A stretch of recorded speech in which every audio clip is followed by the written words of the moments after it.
Greetings, Earthlings. You're listening to the Probing Aliens podcast. I'm your host, Golf, aka Putt Putt, and today we're probing streaming.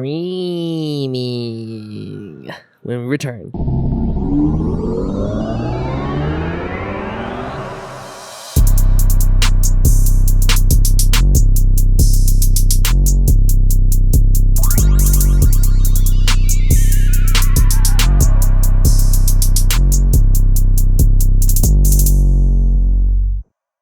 And today we are filming at Arte, I don't know, in Duluth, Georgia. I think this is. I'm not too sure. Pretty cool place. Today we have Rinnkloud, aka Ari. How are we doing today, Ari? I'm doing well, thank you. Yeah? Yeah. So, the reason why I brought you onto this podcast is because you are an up-and-coming streamer who streams on Twitch. Mm-hmm. And you have a pretty decent following. Almost 3.5k now. Wow, 3.5k, huh? Yep. And how long have you been streaming for? I've been streaming for almost, I want to say 2 years. This October it will be 2 years, I believe. And what made you get into streaming? So originally I wasn't streaming on Twitch. I was streaming on mobile apps called, the first one was EME, now known as EME Hive. It started off as like a dating app, and then they introduced live streaming during COVID. And so I was on EME for, I would say, about 1.5 to 2 years. After that, I had some friends who had transitioned over to a different phone streaming app called Bigo, B-I-G-O. And so it seemed a bit more lucrative for me to switch over because of certain incentives that were offered to me. And so I made the switch, and I was streaming on Bigo for about 2 years again. I got really into Bigo for a while, and I was making a good living off of it. I would be able to make around 2.5k a month, which obviously paid bills. I could save up some money, but there was a lot of drama on that app, and I was getting really tired of dealing with it. So I decided to hop off. I'm very thankful for the gifters and the supporters that I had over on Bigo, because without them I wouldn't be on Twitch. Literally, because one of them had sent me 2.5k to build me a computer of my choice. Of your choice. Yeah, so I was able to pick out all of my parts, build my computer without any worries, and then I started streaming on Twitch.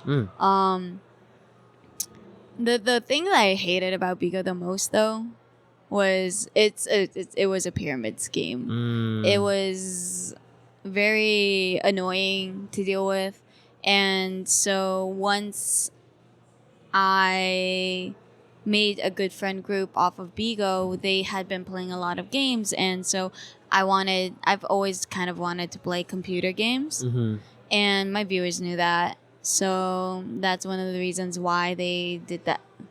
They gifted me a computer, was so that they could just watch me enjoy playing games that I wanted to play and that I would have fun with. So yeah, Twitch started, I believe, October 2021. And I love being on Twitch. I love the community that I've built up for myself. I don't know what I would do without my mods. They keep me safe. They do so many things to help me grow and do anything, honestly.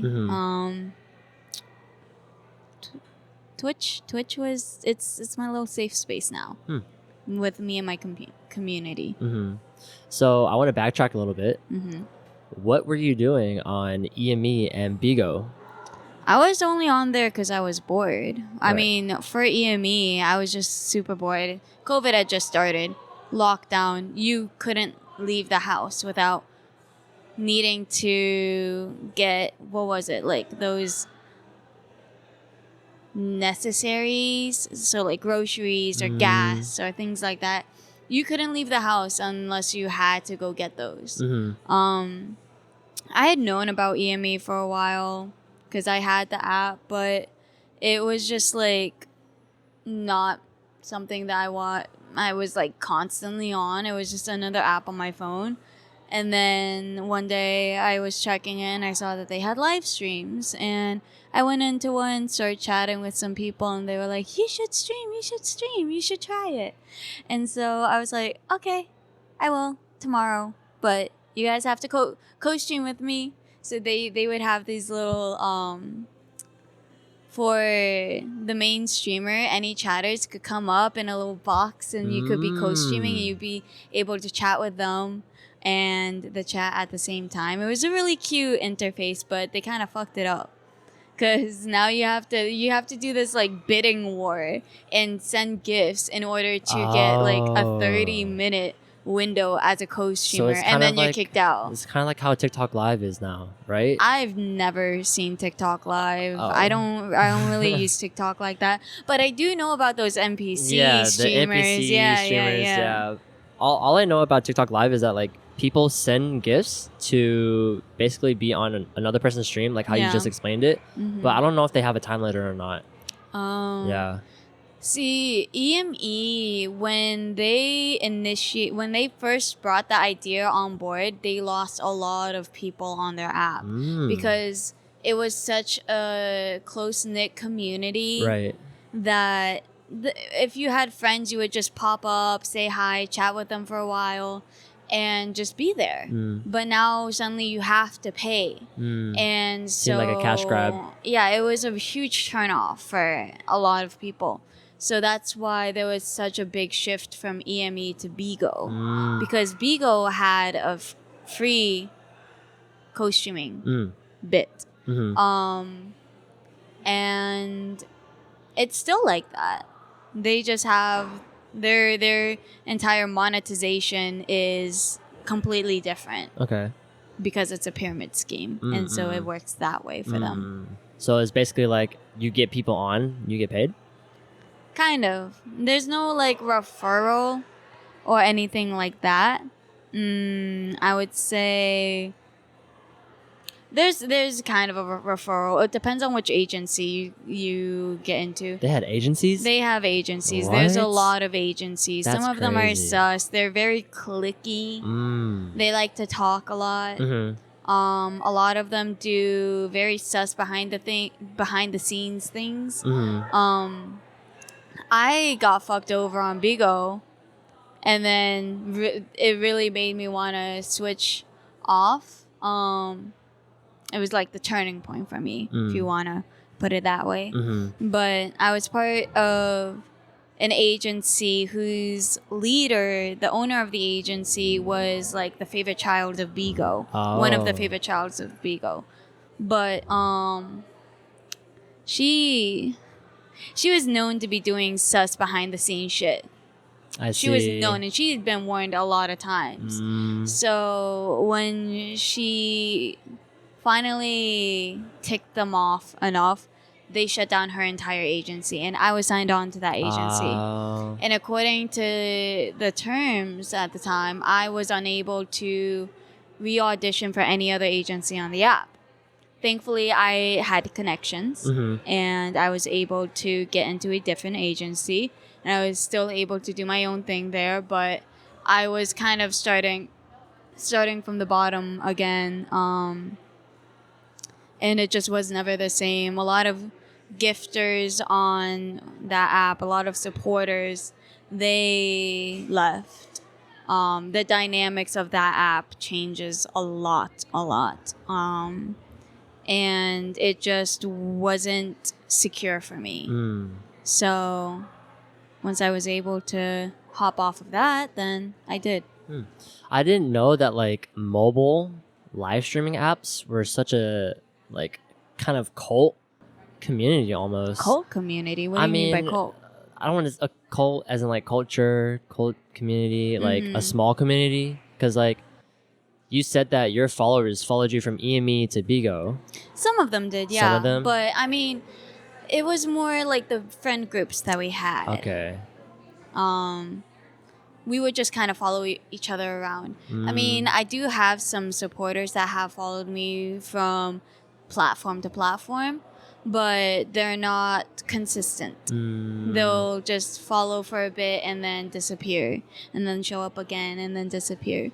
But it honestly doesn't really matter to me that much, as long as they come back and I see their faces. I'm like, oh, how have you been?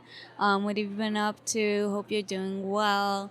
Because honestly, as a streamer and as someone who's been streaming on multiple platforms for, I would say, almost 6 years now, right? I understand that my supporters are humans too. My Yeah. viewers are humans too. Everyone has things going on in their lives that is going to change how they're doing things currently, and there's nothing I can do about that. Like, if something were to happen to me, I would hope that they would have a similar understanding, right? As long as I feel like what I'm trying to say with all this is, you build the kind of community that reflects who you are, right? So if I am an understanding person of my viewers, right, and I'm not trying to be overbearing, like, where have you been? Why haven't I seen Yeah, you? yeah. Right? Then it's going to reflect. Then they're going to have the same sort of expectation for me. And so that's why I feel like my community that I've built is super easygoing and super comfortable to be around. And if there is that one toxic person that'll come in and be like, you can't leave. Yeah. You can't end now. Right. Then off to the chopping board they Damn, go. just like that. Yeah, just like that. Okay. Because it makes things uncomfortable for the rest of the viewers as well. And I want my stream to be what it is for me, for my viewers, which is a safe space. Okay. And so do you think that having that experience on EME and Bigo helped you kind of build up that community within Twitch? Definitely. When I started streaming on EME, I took things super personally. That is a huge thing that I've learned not to do, because the moment you start to take things personally on any sort of platform, then you're kind of just digging yourself a grave there. But like, wouldn't you? I understand that it's kind of your job / career when you do like stream. Yeah. So where is the line that you draw when it comes to like taking things personally? For me, never. I don't ever take things personally unless it is someone that I know IRL that is coming onto my platform in front of my viewers to bring something out of stream into there, bringing attention to that. Because whatever happens in real life for me is a personal thing. I try to keep a good distinction between streaming and, say, work life or friends IRL. Obviously, I still have friends within the Twitch community, within a streaming community or gaming community, but I feel like everyone kind of has a mutual understanding that when I'm on Twitch, when I'm streaming or talking to my chat, then don't bring up anything Right, that like nothing will personal. dox me or get me in trouble, because they know that that's one of my, I don't want to say side hustle, but it's what I do. Right. And I Right. care about this. So if someone would to come into my stream talking shit that doesn't belong there, I'm gonna get mad. I'm gonna make it personal, but I'm not gonna deal with it on stream. I would just end stream and then talk to them Hmm. or find them in person and be like, yo, what's the deal? That's kind of What's scary. the problem? That's kind of scary a little bit. You're Why gonna find you them? gotta do this when you could just talk to my face? I hate it when people try to bring shit up on stream, because that's something I've actually dealt with personally before. On Twitch. Not on Twitch. It was not on Twitch. It was on EME. Okay. And I had someone who I considered one of my closest friends at the time start streaming and blast me without. I had no idea. I was streaming at the time. Oh. Okay. And then someone came into my stream and said, hey, so-and-so is talking about you right now. Mm-hmm. And I ended my stream and I went in and he was blasting me. And that ended our friendship for a year. Over a year. So that means you guys are friends now? We're not friends, but Acquainted. we're like more acquaintances. Okay. I don't think we'll ever get back to the same friendship that we had, which is unfortunate, but he had reached out to me. He apologized for the things that he had said and what he had done a year later. And I may be called out for being just too easy or too forgiving for actually accepting his apology and letting him back into my life. But I have a personal thing where I'll accept one mistake. But the moment you wrong me again, I'm done. Because I gave you another chance already. So Okay. that's that. Okay. And so before you were streaming on EME and Bigo and Twitch, who were you before all of those streaming platforms? I was just Ari. I was just a good little girl trying to make it through school, but not I had my little friend circle, but I mean that's really just sophomore year in college. I feel like freshman year was where I really found myself, like that whole coming of age scene, Yeah. right? I found my independence because I lived in Hong Kong for a year by myself without my parents. Oh, wow. So Why Hong Kong? my school had a campus there. Okay. And I kind of wanted to do it as a flex, right? So, you know how usually for study abroad, you have to be at least a Junior or above, junior right? or senior to do study abroad. But because my school literally had a campus there, it was still a U.S. institution, so I could just transfer campuses super easy. And it was close to where I was born, so I wanted to see what the culture there would be like for me and how I may or may not have grown up in an environment like that. What do you think about the culture there? I love it. I mean, I never had much exposure to Asian culture growing up. I grew up with white parents in a very white state. I grew up in Rhode Island, and just a very white community. So first moving to Hong Kong was a huge culture shock to me. First of all, it's just imagine New York condensed. By 5 times. Okay. And then multiply the population by a half. Damn. It was insane. That let sounds me tell like you. it's packed as fuck. Oh my god, it was hella packed, but it wasn't congested. I mean, it was congested, but things still moved so well because it doesn't have a US public transportation system. It has the UK transportation system. It's newer than the US. So you had public buses that went the same route. If you miss one, just wait 3 to 5 minutes, there's a new one. The MTR, which is the subway system, was amazing. It was to die for. You know, I'm I kind miss of it. jealous of places that have like great public transportation because Yeah. like MARTA ain't it. yeah, MARTA is not it, and it sucks ass, and like it only services like a couple of places in Georgia. Outside of Atlanta, like Well, you're it's kind of MARTA, fucked. Metro Atlanta Transportation. Okay, but yeah, like we're in Metro Atlanta right now, technically. Still. No, Yes, Duluth we are. is not Metro. This is No, it's not Metro Atlanta. How is this not Metro Atlanta? I stand by this.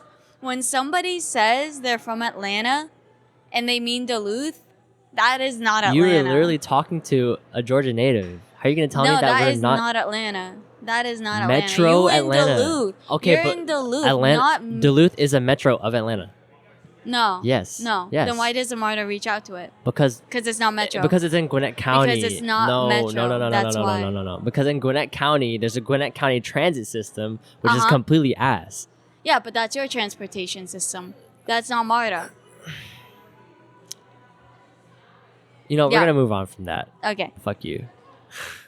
But yeah. So you went to Hong Kong for a year, and then you came back to the States.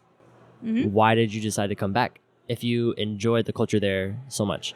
I mean, I grew up in the U.S. Oh, so, okay. You kind of missed it. I don't know. My parents wanted me back in the U.S. They didn't want me staying in Hong Kong, and it was also very expensive for me to fly back for Christmas. Dude, the airplane, I had to go on, what was it? One flight to there, then flight back for Christmas, then a flight back, and then I had to take 4 flights. Jeez. From the U.S. to Hong Kong, which is about, I would say, a 22-hour flight. I had to take 4 of those in 1 year. That's crazy. And each of those is a minimum of $1,800. That's insane. Yeah. $1,800. It's expensive. It's really expensive, and it's really tiring. Like, not even a round trip. That's just like one way. No, that's round trip. Okay. I think. I'm not. That's not that It's been bad, a while. then. It's been like 5 years, 5 or 6 years, I think. But I don't know. I wanted to come back to the U.S. I mean, I'm not gonna lie. I wanted to stay in Hong Kong. I really loved it there. But there was an issue back in, I would say, 2018 or 2019 with Hong Kong, where China was taking back Oh yeah, that did happen during that time, huh? control. If anyone in this podcast isn't aware, Hong Kong used to be China's territory. Then, little history lesson. In, I don't know what year, the UK took hold of it, and it became protected under the EU or the UK or whatever. Then in, what was it, 2000, the little pact that China and UK had ended. So the UK had to give Hong Kong back to China. And so it was handed off again. But by this time, with the whole contract or whatever agreement they had, the UK said, we will give Hong Kong back under the condition that it's able to have its own government and its own laws and whatnot for 25 years. Basically a nation state. Yeah. Yeah. I mean, the full name of Hong Kong is Hong Kong SAR, Special Administrative Region of China. I actually didn't know that.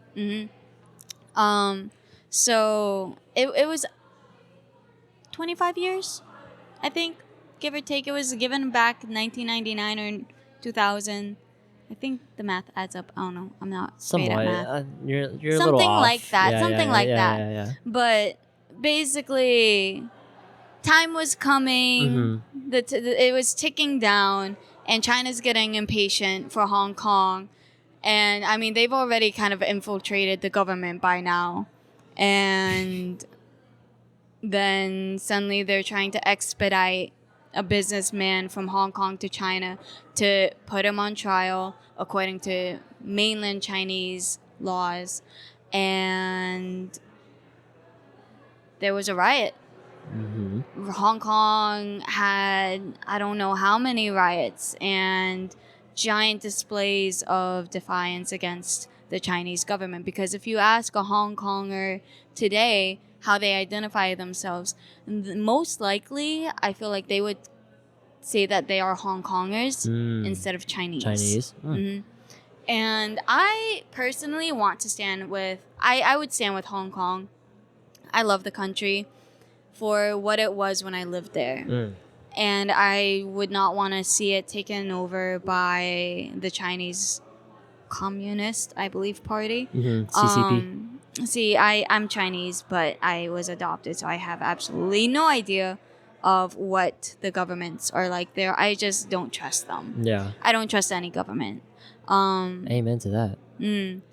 But yeah, I mean, I moved back to the US in time before the protests and all that. And then once those happened, my parents would not allow me to go back to Hong Kong for my own safety, which I understand and I respect.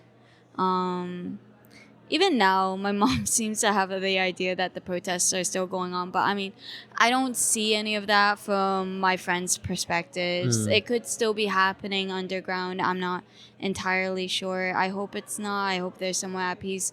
But I don't feel very optimistic about their future with China. Because if China wants something, they will get it. Just look at, what was it? Tiananmen Square. Yeah. It's most likely And they're not already gonna like happen. infiltrating Africa too. So Yeah, that's a huge thing. And I heard about that when I visited South Africa in February, and it's just very sad. yeah. Very unfortunate. Well, on lighter news though, Twitch streaming, right? Twitch streaming. Yeah, Twitch streaming. Yes. So, how has it been for you in your 2 years of Twitch streaming? How has it been kind of building up that community and then, finally getting to play computer games? I love it, man. I mean, there's nothing better than sitting at your desk, being able to make money doing things that you enjoy, which are computer games for me, right? I would say I was I was extremely lucky early on to have made really great connections. When I was about to hit my first 1,000 not subscribers, followers, I had run into Rhyme Style and Emmy Rome. Rhyme Style is a YouTube creator who has, I believe, 2 point something million subscribers. Oh wow. What the heck? I've seen him play games with PewDiePie, Jacksepticeye, Corpse Husband, Pokimane. He's huge in the YouTube Those community. are some heavy hitter names. Yeah, and I ran into those two in a Valorant game while I was offline, and Rome was so sweet. She's one of the sweetest streamers. And she was asking me questions. And I was like, "Yeah, no, I'm starting to stream. I'm super close to hitting my first 1,000." She's like, "What's your stream?" And I had no idea who she was at the time. And I was like, Rinnkloud. So what they did is, I was like I think I was just over 100 away. Okay. What they did was they had put on their Twitter to follow me. First it was Rhymestyle and then Rome. Wow. And I just got an influx of follow alerts. And then I was like, what's going on? Were you streaming at the time? No, but I turned on my stream because I was about to hit 1,000. Okay. And I wanted it to be on stream. Yeah. So that happened, and I'm eternally grateful for them. But then later on, I would say towards 1.7 followers, I met Yaga. Yaga is my Twitch dad. Okay. He has kind of adopted me into his whole familia. Mm-hmm. He is also the mod of Sup Caitlin, if you know who she is. So I got kind of sucked into Yaga's cult, and I was playing games with them all the time. And then Sup Caitlin had DM'd me on Discord asking if I wanted to be part of her next dating show for, I believe, one of her mods or one of her tier 3 subscribers. And for me, honestly, at the time, I had no problem doing that. I had been on multiple like streaming dating shows on EME or Bigo, like these bachelorettes type. Yeah. But I was rarely ever one of the contestants. So I thought, oh, this is a chance for exposure, if anything. I'm not looking to date one of Caitlin's mods or tier 3 subscribers. Yeah. I don't even know who the person Yeah. is. Like you can't just automatically meet them first time and then just date them right after. For real. Yeah. I mean, it was super funny, but it was huge exposure for me being on that show. I ended up getting second place on the dating show. So meaning like you didn't, like they didn't pick you, or they didn't pick me, okay, no. okay. But I mean, honestly, that's fine Yeah. for me. But the funniest thing is I had just cut my hair to like a pixie cut.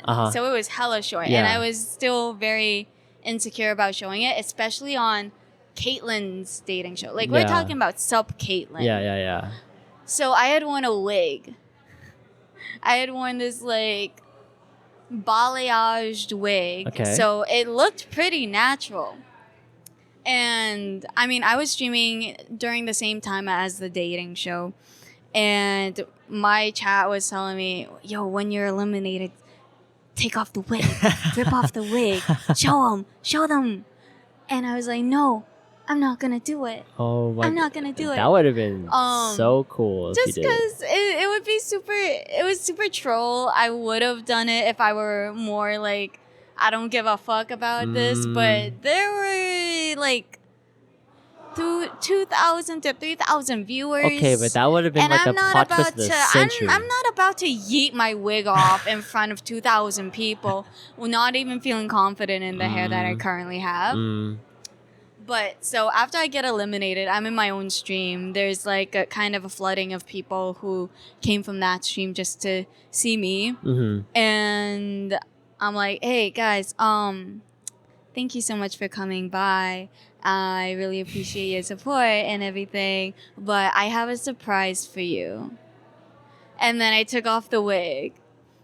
And then, bro, they did not expect that. Apparently it looked it looked like it could pass, right? So they did not at all expect that it was a wig. And I was just like, ha ha ha ha, you got. Yeah. And then the guy who was the contestant of the show popped into my stream. And I was like, oh, hey, you like my hair? I just cut it. But no, those two were probably the two encounters with Rhymestyle and then Sup Caitlin, I would say were the peaks of my Twitch career as of yet. I'm still waiting for Corpse Husband to notice me, but it's okay. It'll Corpse take time. Husband, if you're watching this, please notice Rinnkloud. Please. She is a big stan of you. Please, Every time I please. of with her, she's always mentioning your name. Please. So, Dude, when I started Twitch, all of my raid alerts, all of my sound alerts were Corpse Husband. Last year, you know how they do Spotify rap? yeah. Can you guess who my top listened to artist was? I think I'm gonna have to guess.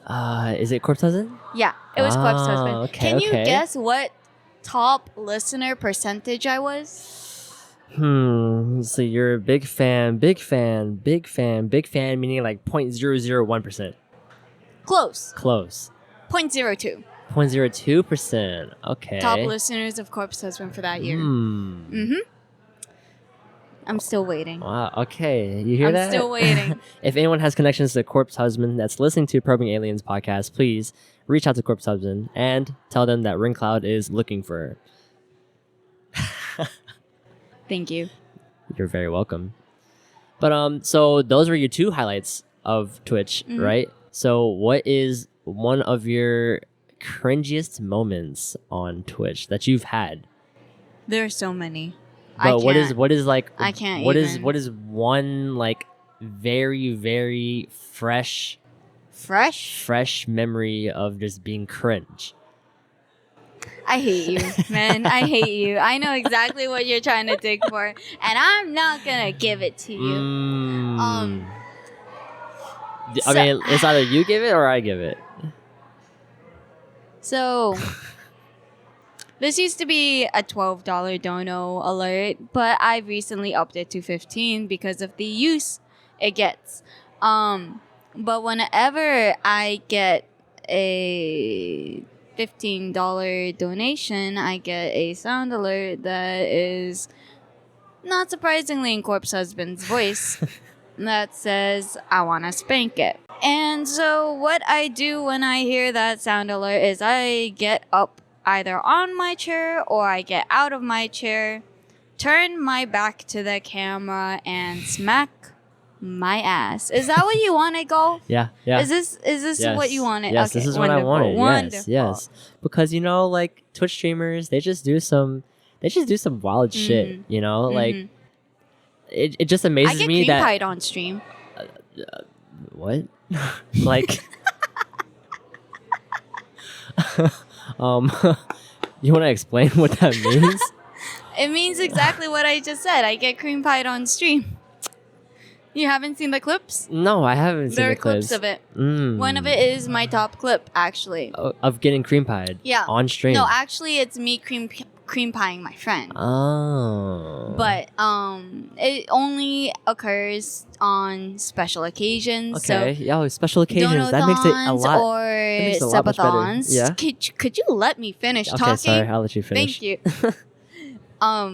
So basically, it's to celebrate hitting a special milestone, and I will fill up a pan with shaving cream as a form of a pie. So it is, quote unquote, a cream pie, and I will have someone smash it into my face on stream. So I get cream pied on stream. Cream pied on stream. Mm-hmm. And is this like a normal thing on Twitch? Like, is this a regular thing? Did this come from Twitch, or did You it would come... have to reach out to other Twitch streamers for that insight. All right. Okay. Yeah. But I mean, like, that's just like one of the craziest things I've ever heard. Getting cream pied on camera. Yeah, I mean, but it gets them. So okay, tell me this: like, do you not feel Shame? Nope. ashamed? No, you don't at all. No shame. Like No doing shame. any of this No shame. on stream No shame. whatsoever. No shame whatsoever. Is it because it's content, or is it It's because content. it's paying the bills? It's all It's content, all man. It doesn't even content. pay the bills. It doesn't even pay the it's bills. just content. It's just content. It's just that chance for one clip to go viral. You know? So what happens if that one clip goes viral? Then I will grin and bear it with all of the pride that I have. Okay. I mean, come on. Look at Sub Caitlin, Yeah. for example. Yeah. One of her most viral clips is her talking about Cars 3. If you know, you know. If you don't know, you don't know. Yep, I definitely know the story. You do? I do know the story. Damn. Yeah. See? You That's just have exactly to, what I you just mean. have to know. You just have to know. have that one clip. Whether or not it's the best side of you is Right, the question. right. Most likely it's not going to be. Okay. And you're okay with that? Yeah. I mean, it's just you back on to the topic of not taking things too personally. Yeah. Right? If I'm not okay with showing myself on stream a certain way, I am not going to do that, and you won't catch me slipping. because that's my brand, and I want to make sure that everyone in there is comfortable. If anyone is ever uncomfortable at a certain point, I will stop. Okay. But that never happens. Do you think that like streamers or people who want to stream have to have that like X factor? No, you don't think so? No. I mean, it's the success of someone being growing on Twitch is 100% up to them. Okay. Number one, it's going to be consistency, because that's what the Twitch algorithm is looking for. The more consistent you are, the more exposure you will get. And obviously, I would say it would help to be a female with some assets. personality. Okay. With And some assets and possibly personality. some assets. No, I mean, not necessarily. They don't always have to have assets. I mean, there's plenty of female streamers that don't have assets That's that are true. popular. The Botez but- twins. Who? Botez twins, the chess I don't know who players. they are. The two twins that are chess players. I don't know who they are. Well, they're pretty fucking cracked at chess. I watch them all the time. They're fucking goated. I don't play chess. Oh, I love chess. I recently just got into chess, so yeah. My algorithm is more chatting streamers, Valorant streamers, gaming. Yeah. And so, do you like ever collab with any streamers at all? I wouldn't say I've collaborated with streamers on purpose, like for the sake of collaboration. Right. Is that not a normal thing on Twitch? I know people who collaborate all the time. It's just not really in my horizons at the moment, because I don't really have those connections. I'm working on it, but it just hasn't really happened. I mean, Sub Caitlyn was definitely a collaboration, but kind of more one-sided. It was more on her end than my end, because she could get how many ever contestants that she wanted, but she's going to pick cute streamers, right? And I was kind of around her at the time, so I was easier to reach out to. Okay.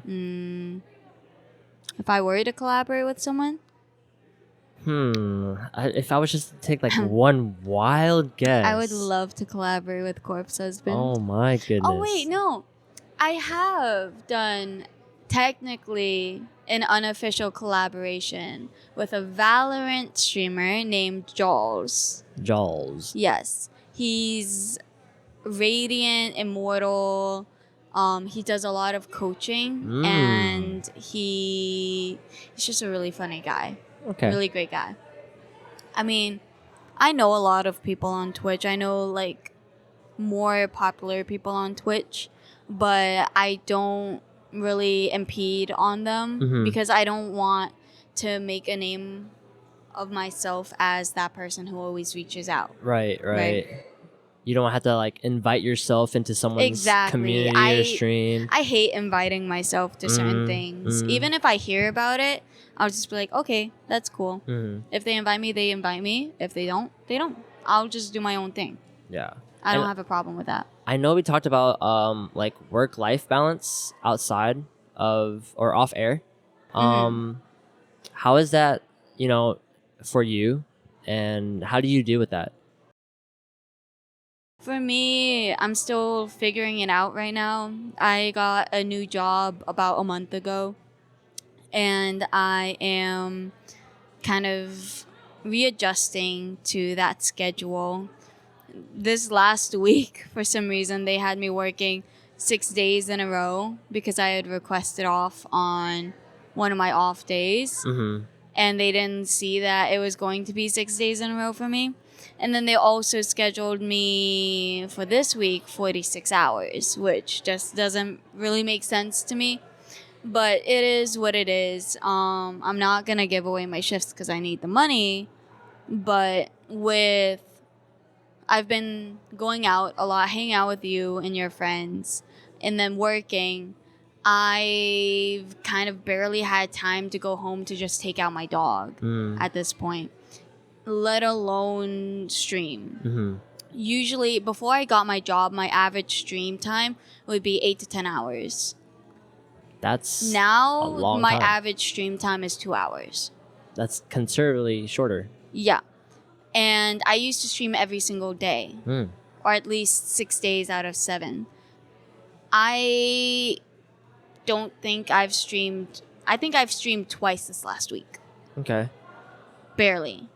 So it's just constantly a struggle for me trying to readjust because I don't want to ever stop streaming. That's one thing that I'm very passionate about. And I have promised my viewers, even if I go missing, even if you don't see me for a while, just know I'm never gonna leave you guys. I will come back eventually. But just let me be that one constant if you need it in your life. Because it's rough sometimes being just online all the time. Yeah. You have that one person that you always love to interact with or talk to, whether it's streaming or on Discord. And when suddenly they're just not there, it leaves you with a feeling of loss, right? Yeah. And I've been through that personally, and I don't ever want to be the cause of someone else feeling that way. And back when I was streaming, I streamed full time for 6 months due to unemployment reasons recently. During that time, I had so many people talk to me in chat about how, like, if I missed a stream, they were like, they had said, I couldn't fall asleep. I was just awake. I was waiting for you to stream, but you never went on. Oh, wow. And they're like, my daily schedule has been messed up because you weren't streaming. Where did you go? That's kind of heavy, though. Like, it's kind of heavy, but it makes me feel good to know that for some people, I am that one constant up until recently. So I feel like for me now, even though I'm not a huge streamer, I have a responsibility to take care of my chat and to make sure that they're okay. Yeah. Because I care for them. Because without them, there would be no me. Yeah. Right? Yeah. And you never know what they're going through either. Exactly. Yeah. And I don't ever dig into trying to figure out what their problems are. But if they're ever going through something, I just want to try and be that person for them that they can just vent to because they might not have that person. And I feel so much easier to type it all out or just DM someone than actually talk in person because for me, I'm more of an emotional person. If I'm flustered or I get any sort of wave of emotion that is overwhelming for me, then I'll start crying. And it's really bad. It's honestly really bad because I can't confront... No, it makes confronting people and issues hard because I'll just start tearing up. And then they're going to start thinking you're sad. Yeah. Right? That's always going to be the first thought that comes to someone's mind when you see someone crying. They're sad. Yeah. Right? And that pisses me off. I'm not sad. I'm frustrated. I'm dealing with a lot of emotions and my body does not know how to handle it. So it's just very frustrating. But just typing it out makes things so much easier for me. I just personally don't like confrontation anymore because of it. Yeah. I never liked confrontation. Things growing up, man, I always stayed on the sidelines. I never wanted to get involved in it. I mean, for us introverts, it's a lot easier to type something out because it gives us time to kind of go through our thoughts and like figure out what we want to say before we actually say something versus like being put on the spot in a confrontation and like being expected to fully convey what you're feeling at that exact moment. Exactly. Yeah. So I understand. Have you met any of your chatters? I have actually, yeah. You're one of them. Hi, I'm a chatter. I've met I've not a handful, not Mm. a handful, but I have met, I would say, 5 of my chatters. Okay. They're super sweet in person. I was kind of scared, obviously, very Yeah. nervous, Yeah. but for the most part, people in real life are what they portray themselves online. Mm. Because there's always, no matter how much of a mask you put on yourself, there's always going to be a sliver of who you are underneath that's going to show through. Mm. And I would like to say I'm pretty good at judging someone's personality or who they are. Other people are hard to tell. They've just made a mask that is too hard to see through. Mm. But whether that's for them or they want to just fuck around, that's up to them. You know, Right. I'm not gonna dig into that. Mm-hmm. That's who they've chosen to be, and I'm just not gonna question it. And so I want to ask, if someone is trying to get into streaming, what are some tips and advice that you would give them? Consistency, number one. Number two, don't take things personally. That's never going to help you in any way. If anything, by taking things personally, you're just going to dig yourself a grave, because there's so many trolls out there, I'm one of them. and however you choose to react to them is how they're gonna take it, and if you give them enough, they're just gonna run with it.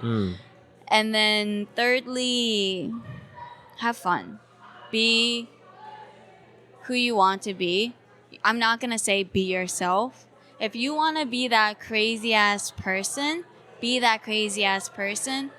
Just know your community that you build is going to, it's gonna reflect what you put out. Yeah. I've made myself as a streamer to be as transparent as I can. Okay. Which is basically just who I am.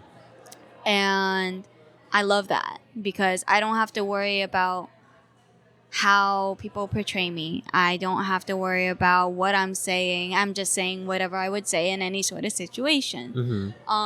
If anything, I'm probably a little bit more sus on stream, because my viewers enjoy that. It's kind of funny to me. It's really funny to them, and we just have a good time.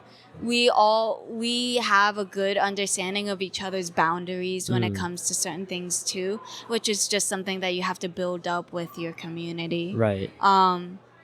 But those would be my 3 things of advice. Those are some pretty good advice and tips. Thank you. Advices. Yeah. So moving on to our last segment, aliens. Aliens. As you have probably heard, they literally Body? Yeah, they've been proven to be true and real. Yeah. Okay. So, what is your take on aliens? Look, for the topic of aliens, if there is us, even though the percentage of there being more somewhere out in the universe, it's not 0, because we exist. They're out there somewhere. Okay. Probably not in our universe. Probably not in the next universe. Maybe somewhere else out there, but they do exist. But we do have, I don't know if it's true or not, but we have a body of an alien here. Technically, that's what we've heard. Yes, and a UFO. Okay. I'm So, not expecting it to be the stereotypical portrayed alien. It could be literally anything. It could be a glob. it could be us. We could be aliens. We are aliens. Yeah. I'm an alien. We are all aliens. I believe that. Yeah? 100%. We're all animals. Everyone, I feel like, so then animals are aliens. On some deeper shit. Okay, on some yeah, deeper shit. I'm gonna let you cook. I'm gonna let you cook. Humans are so fucking egotistical. Okay. We are so egotistical that some of us believe that there's absolutely no chance that there's another life form out there in space that could be with a brain or some sort of advancements. I think that's 100% fucking cap. Yeah. Excuse my French. But it's just like, when you think about it, there are people who believe that humans are better than animals, right? Mm-hmm, yeah. When in actuality, we ourselves are animals. We have just developed a brain that can process more than they. Okay. But it's been proven that other animals are smarter. They have cognitive thinking. It's so obvious. They've been able to survive as they are without needing to evolve much further, Mm-hmm. right? And aliens can. Aliens can. It's a possibility, man. Okay. 100%. All right. And so, would you want to encounter an alien? I don't think so. No, you don't. I don't know what they're gonna do. There's the fear factor in me. Okay. I'm not gonna test it. Okay. I would like to maybe see one if it were dead. Maybe, possibly. I don't know. There could be radiation on it, but So they would have to be deceased in order for not you necessarily. to. No. I mean, when I was younger, I would read YA novels about aliens that were like hot ass guys living next door. Oh my god. Yeah, those are definitely real aliens, by the way. Yes. So okay, if that one hot ass alien from your book came to life and wanted to meet up with you, but he had to probe your mind. Right? I would let him probe me. Yeah, you would let him I probe would let you? him probe Okay, me. what is that one My significant? mind is a fucking movie. What is that one significant memory in your head? A memory? That would like that one core memory that would just stick out to this alien who probed your mind. And now they just have it engraved, like your core memory engraved into their memory. A core memory? Yes. I feel like it would be back when I lived in Massachusetts when I was first brought over to the US. Okay. It would snow all the time, and my twin and I would sled down. We had this massive backyard that had a huge hill, and during the winter time, all the snow would freeze, and it would just be a giant sheet of ice on top, and we'd sled down, and we would like hike back up, but we would slide back down because we didn't weigh enough to break the ice. It was probably just a thin layer of ice on it at the time, but we were minuscule. We were so tiny we couldn't break it, and we tried so hard, and we got so close to the top, and we ended up sliding all the way down. And it's just a really fond memory that I'll always cherish. That sounds very wholesome. Yeah. Well, Ari, Yes. Ren, Yes. thank you for coming on to the show. Thank you for having me, Golf. Yes, Putt yes, Putt. of course. You're listening to the Probing Aliens podcast. Ari, you've just been fucking probed. Until next time, peace. Greetings, Earthlings. If you did enjoy this episode, please do give us a like on whatever platform you were watching this / listening to this on, whether it be YouTube, Apple Podcasts, Spotify, Google Podcasts, Amazon Music, Twitter, SoundCloud, Pocket Cast. We're also on socials like Instagram, TikTok, again, YouTube. So, Twitter. Don't forget Twitter. Yeah. So, go give us a follow. Check us out.